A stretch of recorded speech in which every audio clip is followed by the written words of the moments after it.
సంవత్సరాల తరబడి ఎన్ని మందులు వాడినా మీ మోకాల నొప్పులు తగ్గట్లేదా? ప్రాణ పెయిన్ క్లినిక్ లో అత్యాధునిక చికిత్స.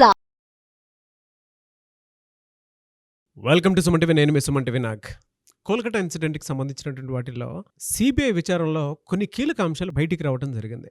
ఆ విషయాలు ఏంటి, దానికి సంబంధించినటువంటి అప్డేట్స్ ఏంటి, అండ్ అక్టోబర్ 1 లోపు ఏం జరగబోతుంది అనేటువంటిది ఈరోజు మనతో పాటు హైకోర్టు అడ్వకేట్ రవీంద్రనాథ్ గారు ఉన్నారు. వారి మాటలు తెలుసుకుందాం. Hello sir. హాయ్ అండి నాగరాజ్ గారు. సార్, సిబిఐ విచారణ అయితే కొనసాగుతూ వస్తూ ఉంది.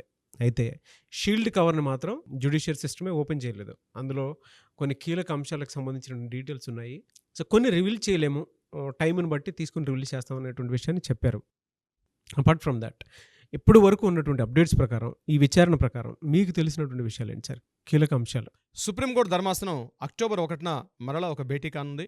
ఆ రోజు ఆర్జికర్ మెడికల్ కాలేజీలో జరిగేటువంటి సంఘటన ఏదైతే ఉందో, ఆగస్టు 8, 9 తారీఖులో జరిగేటువంటి ఈ అత్యాచారం, హత్య సంబంధించి కొన్ని కీలకమైనటువంటి విషయాలు వెలుగులోకి వచ్చే అవకాశం ఉంది. దీనికి సంబంధించి సిబిఐ వాళ్ళు రిలీజ్ చేసినటువంటి కొన్ని విషయాలు మనకు వెలుగులోకి వస్తున్నాయి. ఎందుకంటే సీల్డ్ కవర్లో చాలా ఇన్ఫర్మేషన్స్ వాళ్ళు సీల్ చేసి ఇవ్వడం జరిగింది అక్టోబర్ 1న. దానికి సంబంధించి అంటే కొంత ఇన్ఫర్మేషన్ రిలీజ్ చేశారు. సిజిఐ చంద్రచూడ్ గారు ఒక మాట చెప్పడం జరిగింది. ఏదైతే సీల్డ్ కవర్లో ఇన్ఫర్మేషన్ ఉందో అది కొంత గందరగోళానికి, కొంత కలవరపాటుకు గురి చేస్తుందని చెప్పి ఆయన 2 సార్లు చెప్పడం జరిగింది. కాబట్టి బహుశా మేము అనుకుంటున్నామంటే అక్టోబర్ 1న ఏదో ఒక స్టెప్ ముందుకు పడే అవకాశం ఉంది. 2 టైమ్స్ ట్రయల్స్ జరిగింది కాబట్టి మూడోసారి జరిగే ట్రయల్స్ విషయంలో డెఫినెట్గా ఏదో ఒక ఫార్వర్డ్ అయితే జరిగే అవకాశం ఉంటుందని అయితే మేము భావిస్తున్నాం. దీనిలో భాగంగా సిబిఐ వాళ్ళ దర్యాప్తు కూడా చాలా స్పీడ్ పెంచారు. గడిచిన 2 రోజులుగా చూస్తుంటే సిబిఐ వాళ్ళ దర్యాప్తు విధానం చాలా ఫాస్ట్ మూమెంట్లో ఉంది. ఈ రోజు నేను మీతో కొన్ని విషయాలు షేర్ చేసుకుంటాను నాగరాజ్ గారు.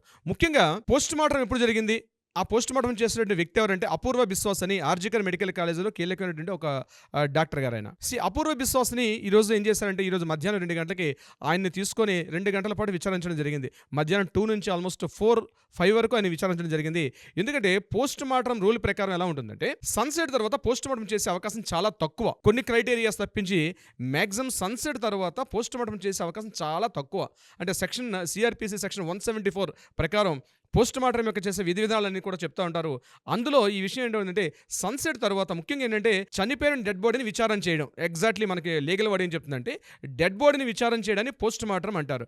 డెడ్ బాడీని విచారణ చేయడం అంటే ఆ ఆల్రెడీ డెడ్ బాడీ కాబట్టి అక్కడ ఏ రకమైన స్పాట్స్ ఉన్నాయి, ఏ రకంగా అంటే ఏమైనా మర్డర్ గురైందా, ఇటువంటి సంఘటనలన్నీ కూడా విచారించాలి. కాబట్టి పోస్ట్ మార్టం అనేది డెఫినెట్గా బిఫోర్ సన్సెటే చేస్తారు 99% కేసెస్లో. కానీ ఏదో 1% కేసు అంటే ప్రత్యేకంగా అక్కడ మ్యాజిస్ట్రేట్ గారు, డిస్ట్రిక్ట్ మ్యాజిస్ట్రేట్ దగ్గర పర్మిషన్ ఉంటే కానీ ఆఫ్టర్ సన్సెట్ పర్మిషన్ చేసే అవకాశం ఉండదు. కానీ ఇక్కడ ఈ కేసులో జరిగింది ఏంటంటే, డిస్ట్రిక్ట్ మ్యాజిస్ట్రేట్ గారు పవర్స్ లేకుండా డాక్టర్ అపూర్వ బిశ్వాస్ గారు పోస్ట్ మార్టము ఎవరైతే సందీప్ ఘోష్, అదేవిధంగా అభిజిత్ మండల్ తలా పోలీస్ స్టేషన్ యొక్క SHO స్టేషన్ ఆఫీసరు, వీళ్ళు కలిసి వీళ్ళ ఆధ్వర్యంలో చాలా తొందరగా పోస్ట్ మార్టం చేయడం జరిగింది. ఎందుకు ఇంత తొందరగా చేయాల్సిన అవసరం వచ్చింది పోస్ట్ మార్టం అని చెప్పి అపూర్వ బిశ్వాస్ గారిని 2 అవర్స్ పాటు కూర్చొని మాట్లాడడం జరిగింది. దీంట్లో కొన్ని కీలకమైన విషయాలు రాబట్టడం కూడా జరిగింది. అంటే ఈ విషయాన్ని వీళ్ళు కన్ఫర్మేషన్ చేసుకునే ముందు సిబిఐ వాళ్ళు ఏం చేశారంటే, వాళ్ళకి ప్రీవియస్ లింక్స్లో ఉన్నటువంటి ప్రతి ఒక్క ఛానల్ లింక్ను వెతుక్కుంటూ ప్రతి ఒక్కరిని ఇంటరాగేట్ చేస్తున్నారు. వాళ్ళ వాయిస్ని కూడా రికార్డ్ చేశారు, ఎవిడెన్స్ని కూడా రికార్డ్ చేస్తున్నారు. బస్ ఇవన్నీ కూడా రేపు మనకి కీలకమైన ఆధారాలు అయ్యే అవకాశం కూడా ఉంది. దీంతో పాటు మరొక ఇంట్రెస్టింగ్ పాయింట్ ఏంటంటే నాగరాజ్ గారు, ఎక్కడైతే సెమినార్ హాల్లో జరిగిందో ఈ రేప్ అండ్ మర్డర్ ఏ ప్రదేశంలో ఇది జరిగిందో, ఆగస్టు 9వ తారీఖు జరిగిన సంఘటన సంబంధించి ఈరోజు సిబిఐ వాళ్ళ ఒక ప్రత్యేక బృందం మరలా సెమినార్ హాల్ని విజిట్ చేయడం జరిగింది. అంటే వాళ్ళకి దొరికినట్టు కొన్ని క్లూస్ వల్ల ఎగైన్ మరలా ఈరోజు విజిట్ చేశారు సిబిఐ వాళ్ళు. ఐ థింక్ ఇది నాకు 5th or 6th టైం అనుకుంటాను, I don't exactly, but visit చేశారు. సెమినార్ హాల్ విజిట్ చేసినప్పుడు వాళ్ళకున్న ఇన్ఫర్మేషన్ ప్రకారం వాళ్ళు ఏం చేశారంటే, దిగంగానే తిన్నగా ఏం చేశారంటే, ఎక్కడైతే వీళ్ళు ఆల్రెడీ పోలీసులు హ్యాండ్ ఓవర్ చేసుకుంటుంటే ఈ కస్టడీలో తీసుకుంటుంది ఏదైతే సంఘటన స్థలం ఏదైతే ఉందో, అంటే క్రైమ్ ఆఫ్ సీన్ అంటారు దాన్ని, ఆ సీన్ ఏదైతే ఆ క్రైమ్ ఉన్నటువంటి ఏ సంఘటనలో ఏ ప్రదేశం జరిగిందో ఆ ప్రదేశంలోకి డైరెక్ట్గా సిబిఐ వాళ్ళు వెళ్ళారు. ఆ హాల్ ఎలా ఉందంటే కంప్లీట్గా క్లోజ్డ్ ఉన్న హాలు, ఆల్మోస్ట్ ఒక 40/22-23 ఉంటుంది ఆ విడుదల పెద్ద హాల్, సెమినార్ హాల్ ఇది. ఆ సెమినార్ హాల్లో ఎక్కడైతే మెయిన్ డోర్ ఉంటుందో ఆ డోర్కి పై ఉండే టవర్ గేట్ ఉంటుంది, అంటే టవర్ బోల్ట్ అంటారు దాన్ని. సో ఆ టవర్ బోల్ట్ ఉన్నటువంటి ప్రాంతాన్ని ఆల్రెడీ బ్రేక్ చేస్తుంది. సో బహుశా వాళ్ళకి ఎన్ని కీలక విషయాలు వచ్చో తెలియదు. కానీ ఆ టవర్ బోల్ట్ విషయానికి వచ్చేసరికల్లా, అంటే ఏదైతే ఈ సంఘటన జరిగిందో ఆగస్టు 9 జరిగిన ఈ సంఘటన సంబంధించి ఒక పర్సన్ ఇక్కడ రేప్ అండ్ మర్డర్ చేస్తూ ఉంటే, ఒక పర్సన్ సెమినార్ హాల్లో డోర్ బయట వెయిట్ చేస్తుండొచ్చు, లేదా టవర్ బోల్ట్ హుక్ చేసిన తర్వాత బయట వెయిట్ చేస్తుండో తెలియదు. ఒకసారి ఈ సంఘటన అయిపోయిన తర్వాత గట్టిగా కొడితే ఏదైతే ఆ పైన వుడ్ పీస్ కట్ అయిపోతుంది, ఆ వుడ్ పీస్ కట్ అయిపోయిన టవర్ బోల్ట్ బెండ్ అయిపోయినటువంటి ఈ సీన్ని ఈరోజు ఏం చేశారంటే టోటల్గా ఫొటోస్, అక్కడ ఉన్నటువంటి ఫోరెన్సిక్ ఆధారాలు, అక్కడ ఉన్న ఆ డోర్ మీద ఆల్రెడీ ఇంతకుముందు కలెక్ట్ చేసుకోవడం జరిగింది ఆ కంప్లీట్గా సెమినార్ హాల్వి. ఈరోజు ఎక్స్క్లూజివ్గా ఓన్లీ ఆ ఒక్క పార్ట్ని మాత్రం వీళ్ళు ఎక్కడైతే టవర్ బోల్ట్ విరిగిపోయి ఉందో ఆ ప్రదేశానికి వెళ్ళడం జరిగింది. అయితే మీడియా కొంతమంది మిత్రులు అడగడం జరిగింది, అంటే దీనికి ఏంటి విషయం అంటే వాళ్ళు ఏం చెప్పారంటే ఇది బహుశా ఎవరైనా ఒక పర్సన్ బయట వెయిట్ చేసి ఉండడం కానీ, లేకపోతే ఆ తొందరలో ఏం చేయాలో తెలియక వాళ్ళు గట్టిగా పుష్ చేస్తే ఆ పార్ట్ విరిగిపోవడం కానీ జరిగి ఉండొచ్చు, కాబట్టి మేము దీన్ని తీసుకున్నామని కొంతమంది మీడియా మిత్రులతో షేర్ చేసుకోవడం జరిగింది. So it's very interesting point. ఇది బహుశా రేపు రిలీజ్ చేయబడిన జడ్జిమెంట్ ఏదైనా ఇచ్చి ఉంటే దీంట్లో ఈ ఒక పర్సన్ పార్టిసిపేట్ చేశారా, లేదా పార్టిసిపేట్ చేసిన పర్సన్ ఒకడే ఉండి ఈయనకి ఎవరైనా సహకారం అందించారా, ఆ సహకారం చేసిన పర్సన్ డోర్ బయట వెయిట్ చేస్తున్నాడా, కొన్ని కథలు కూడా బయటకు వస్తున్నాయి. ఏ విషయం అందు కూడా మనకి ఇంట్రాగేషన్లో రేపు ట్రయల్స్లో స్టార్ట్ అయ్యే ముందు మనకి విషయం తెలిసే అవకాశం ఉంది. నాగరాజ్ గారు, మరొక ఇంట్రెస్టింగ్ పాయింట్ నాగరాజ్ గారు, కమిషన్ ఆఫ్ క్రైమ్ అంటారు. అంటే ఈ సంఘటనలో ఎవరైతే పార్టిసిపేట్ చేశారో సంజయ్ రాయ్ అన్నటువంటి వ్యక్తి మీద అయితే ఆల్రెడీ అక్యూజ్డ్ ఉన్నటువంటి ఏక్యూజ్డ్ 1గా ఉన్నటువంటి పర్సన్ అడుగుతున్నారో, ఈ సంజయ్ రాయ్ని సంబంధించిన వస్తువులు అంటే సంఘటన జరిగిన తర్వాత, అంటే ఆగస్టు 9వ తారీఖు సంఘటన జరిగింది, 11వ తారీఖు నాడు ఆయనకి సంబంధించిన వస్తువులు అంటే ఇది ఆయన టీ షర్ట్స్, ఆయన వేసుకున్న జీన్ ప్యాంటు, ఆయన చెప్పల్స్, ఆయన యూజ్ చేసిన బైక్, ఆయన యూజ్ చేసినటువంటి బ్లూటూత్, ఇవన్నీ కూడా 2 days తర్వాత హ్యాండ్ ఓవర్ చేయడం జరిగింది లోకల్ కలకట్టా పోలీసులు. సో ఈ 2 days పాటు ఏం చేశారు అనే విషయం మీద అభిజిత్ మండల్ని కంటిన్యూగా ఇంట్రాగేషన్ చేయడం జరిగింది. దానికి సంబంధించి ఎగైన్ మరలా ఆయన యూజ్ చేసిన వస్తువులన్నీ కూడా, అంటే ఏవైతే క్లోత్స్ కానీ ఇప్పుడు నేను చెప్పినటువంటి ఈ లిస్ట్లో ఉన్న ఐటమ్స్ అన్నీ కూడా సెకండ్ టైం మరలా ఈ ఫోరెన్సిక్ ల్యాబ్కి పంపించడం జరిగింది. అంటే ఢిల్లీకి పంపించారు, ఈ ఫోరెన్సిక్ ల్యాబ్ ఢిల్లీకి పంపించారు. ఆ రిపోర్ట్ కోసం వెయిట్ చేస్తున్నారు. బహుశా అది కూడా 1-2 daysలో వచ్చే అవకాశం ఉంది. ఎగైన్ ఇక్కడ విషయం ఏంటంటే ఫోరెన్సిక్ ల్యాబ్కి పంపించారు. ఫస్ట్ టైం జరిగింది, ఒక రిపోర్ట్ వచ్చింది. సెకండ్ టైం మరలా అవే వస్తువులను కూడా మరలా ఆ సీజ్ ఓపెన్ చేసి మరలా సిబిఐ వాళ్ళు పంపించారు. అంటే ఎందుకు పంపించారంటే వస్తే వాళ్ళు ఏం సస్పెక్ట్ చేస్తున్నారో తెలియదు. కానీ అభిజిత్ మండల్ ఇంట్రాగేట్ చేసిన విధానం ఏంటంటే 2 days పాటు మీరు ఎందుకు తీసుకున్నారు ఈ విషయాన్ని. ఒకటి చేసిన తప్పు ఏంటంటే ఎఫ్ఐఆర్ నమోదు చేయడంలో చాలా సుమారుగా 12 గంటల పాటు ఎఫ్ఐఆర్ను డిలే చేశారు. నెంబర్ 2, ఎక్యూజ్డ్గా ఎవరైతే భావిస్తున్నారో సంజయ్ రాయ్ని కూడా 2 days తర్వాత ఆయనకి సంబంధించిన బిలాంగింగ్స్ అన్నీ కూడా ఎలక్ట్రానిక్ వస్తువులతో సహా ఇవన్నీ కూడా కస్టడీలో తీసుకోవడం, ఇదంతా కూడా కాన్స్పిరసీకి దారితీస్తుంది. దీనికి సంబంధించి మరోసారి సంజయ్ రాయ్ ఈరోజు ఇంట్రాగేషన్ కూడా చేయడం జరిగింది. సంజయ్ రాయ్ కూడా ఈరోజు ఆర్జికర్ మెడికల్ కాలేజ్ ఎంఎస్విపి సప్తర్షి చటర్జీ ఇతని ఈరోజు కొన్ని కీలకమైనటువంటి పత్రాలు సిబిఐ వాళ్ళకి హ్యాండ్ ఓవర్ చేయడం జరిగింది. అంటే అవినీతి ఆరోపణలకు సంబంధించి ఆర్జికర్ మెడికల్ కాలేజీలో ఉన్నటువంటి ఆర్థిక అవకతవకలకు సంబంధించి సిబిఐ వాళ్ళకి ఇంట్రాగేషన్ చేస్తున్నారు. దాంట్లో సంజయ్ ఘోష్ కింద ఆల్రెడీ 2 times అటాక్ చేశారు.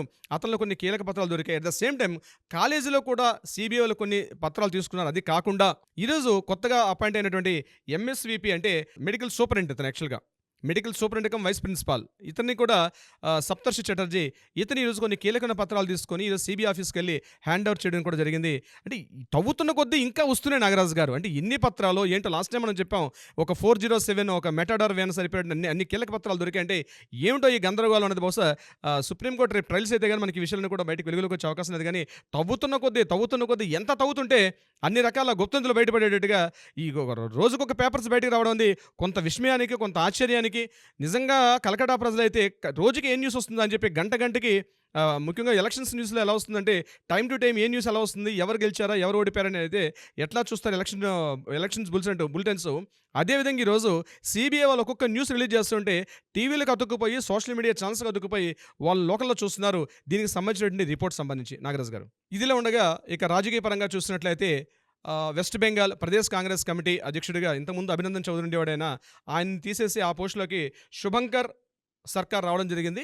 ఈరోజు శుభంకర్ సర్కార్ గారు ఏం చేశారంటే ఎస్క్లాండ్ అనేటువంటి ప్రాంతం దగ్గర సుమారుగా కొన్ని వేల మందితో కలిసి ఒక ధర్నా నిర్వహించారు. 48 గంటల పాటు నిరాహార దీక్షల్ని, ముఖ్యంగా ఈ ఆగస్టు 9th ఏదైతే ఈ రేప్ అండ్ మర్డర్ సంబంధించి త్వరగా సత్వర న్యాయం కావాలి, మేము అధికారంలోకి వచ్చినట్లయితే తొందరగా మీ ఇటువంటి చట్టాలు తీసుకొస్తామని చెప్పి ఇది పార్టీలు ఎవరి అకౌంట్లో వాళ్ళు వేసుకునే ప్రయత్నం చేస్తున్నారు. దీనికి సంబంధించి శుభంకర్ సర్కార్ అతను కూడా కూర్చొని దీని మీద ధర్నా నిర్వహిస్తున్నారు. ఈవినింగ్ ఆల్మోస్ట్ వర్షం పడుతుంది, ఈ టైంలో కూడా ఆయన చేస్తున్నారు. యాక్చువల్లీ ఇక్కడ నాగరాజ్ గారు ఒక విషయం చెప్పాలంటే, ఒకవైపు Trinamool Congress party, Pradesh Congress committee, BJP, వామపక్ష పార్టీలు, ఇన్ని రకాల పార్టీలతోటి వెస్ట్ బెంగాల్ ఒక రకంగా రాజకీయ వేదిక అని చెప్పుకోవాలి. అన్ని రకాల పార్టీలకి ఎవరి ప్లేసులు ఎవరి స్థానాలు వాళ్ళకు ఉన్నాయి. అయినప్పటికీ కూడా ముఖ్యంగా ఏదైతే ఈ జూనియర్ డాక్టర్ నిరసన తెలిపారో 42 రోజుల పాటు 45 రోజుల పాటు ఎవరైతే ఆగస్టు 9 నుంచి 2 days బ్యాక్ వరకు ఏదైతే కంటిన్యూ చేశారో, ముఖ్యంగా మమతా బెనర్జీతో గారి చర్చలు కావచ్చు, మరొక సందర్భం కావచ్చు, వాళ్ళు అనుకున్నట్టు 5 డిమాండ్స్ కూడా నిర్వర్తించుకోవడంలో ఏ పార్టీ కూడా హస్తం లేకుండా కంప్లీట్గా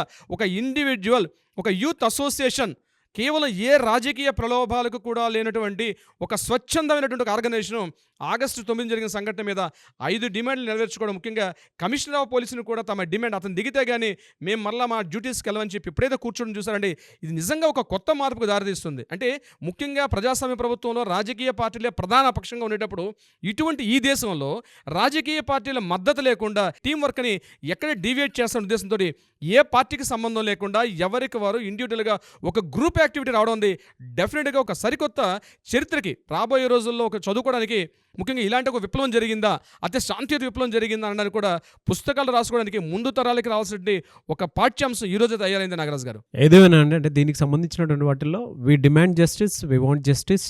అక్టోబర్ 1 వరకు అయితే మనం కనుక చూసుకుంటే దీనికి సంబంధించినటువంటి వాటిల్లో కీలక అప్డేట్ రాబోతోంది అనేటువంటి దానికి చెప్పడంలో ఏమాత్రం సందేహం లేదు. Anyways thank you so much Ravindranath garu. Thank you so much Nagaraju గారు.